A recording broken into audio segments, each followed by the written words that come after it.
When Dele Momodu entered the Nigerian media space, it was not as vibrant nor was it availed of tools, resources and platforms as we have today. Yet, through every dint of hard work, determination and courage, perhaps destiny, he launched forth into the deep end of society journalism. The journey took him through a number of media establishments, from Weekend Concord, where as a pioneer staff, he wrote the first cover story for the paper in March 1989. National Concord, Sunday Concord, Business Concord, Isoka, Classic, This Day and its creative landmark, Ovation. In between, he forayed into politics and acted as a distributor to his mentor's bread company, selling Chief Moshood Abiola's Wonder Loaf.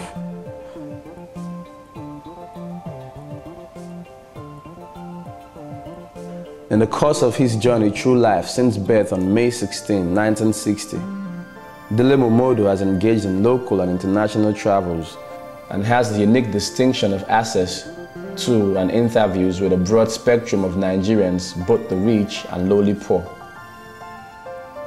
Three landmark periods in his life have formed the nexus to now shape the Dele Momodu of today. His 1993 arrest and detention at Alagbon after the annulment of the June 12 presidential election by General Ibrahim Babangida. The 1995 exile through Seme-Border into Cotonou in Benin Republic, from where he fled to Togo, Ghana and eventually to the United Kingdom for 3 agonizing years to avoid arrest and charge for treason by the General Sani Abacha government, having been accused of being one of the brains behind a pirate radio station.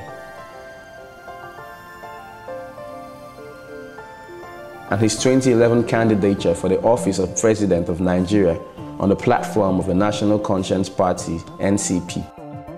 These experiences have now shaped and molded the avant-garde society news publisher into a man driven to see his country and people fulfill what he considers as Nigeria's destiny to be the greatest black nation on earth. The father of 4 has since taken to his pen using his pendulum column on the back page of Saturday's This Day to share his thoughts on the country, its politics, economic development and governance imperatives. He often shares his views through open letters to the president.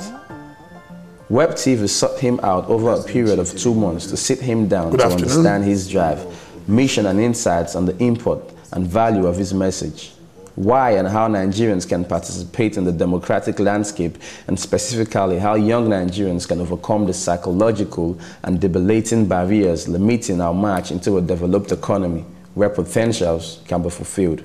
The interview covered issues ranging from: the way I like to describe myself is that village boy whose father migrated from a very tiny village called Iheve in Edo State, now Owan East local government, and migrated to Ile-Ife, where he met my mother, also from a tiny village called Bongon near Ile-Ife. They obviously fell in love, married each other, and I'm the only product of that union. I was a pioneer Jambite in 1978.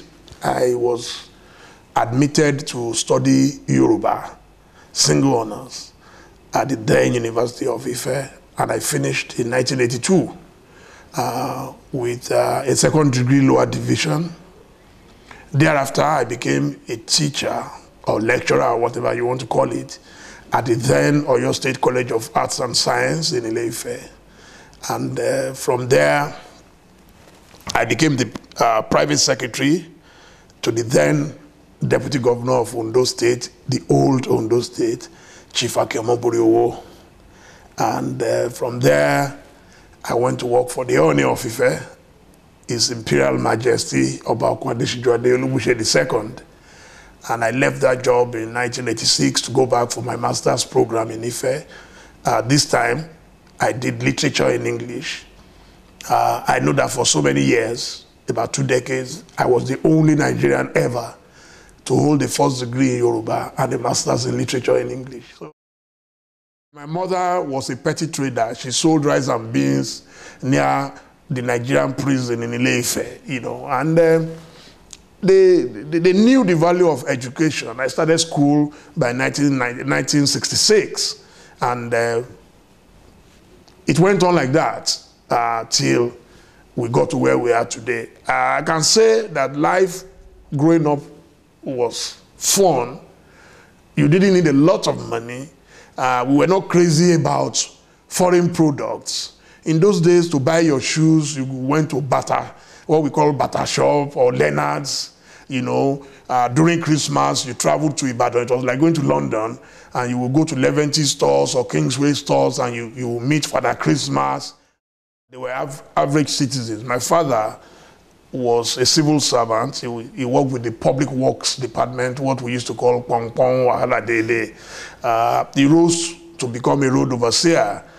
They were in charge of maintaining the infrastructure at the time. You know, the colonial masters had just left and Nigerians had just taken over. And, I mean, their work was very impeccable, very solid. Corruption was not as widespread as it is today. I remember my father had a motorbike, a Jawa motorbike with WF333. And, I mean, it was like driving a limousine today. Watch out for the next edition of Dele Momodu Unscripted. We're going nowhere. That's why I said, whoever